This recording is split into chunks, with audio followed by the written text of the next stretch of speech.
दोस्तों, भारत आधारिक तौर पर जापान को पीछे छोड़कर दुनिया की चौथी सबसे बड़ी अर्थव्यवस्था बन गई है। भारत ने यह उपलब्धि अपनी इकोनॉमिक पॉलिसी के कारण हासिल की है।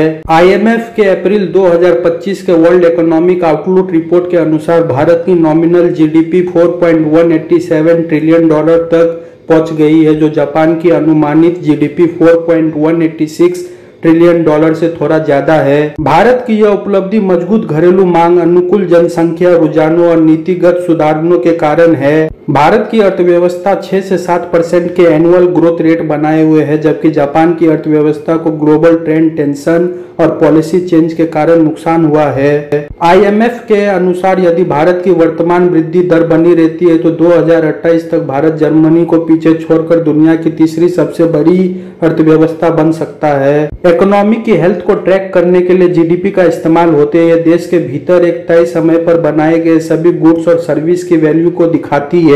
इसमें देश की सीमा के अंदर रहकर जो विदेशी कंपनियां प्रोडक्शन करती है उन्हें भी शामिल किया जाता है। जीडीपी दो तरह की होती है, रियल जीडीपी और नॉमिनल जीडीपी। रियल जीडीपी में गुड्स और सर्विस की वैल्यू को कैलकुलेशन बेस ईयर के वैल्यू और स्टेबल प्राइस पर किया जाता है। वही नॉमिनल जीडीपी का कैलकुलेशन करंट प्राइस पर किया जाता है। जीडीपी को कैलकुलेट करने के लिए एक फार्मूला का इस्तेमाल किया जाता है, GDP equal to C plus G plus I plus NX। यहाँ C का मतलब है प्राइवेट कंजप्शन, G का मतलब है गवर्नमेंट स्पेंडिंग, I का मतलब है इन्वेस्टमेंट और NX का मतलब है नेट एक्सपोर्ट।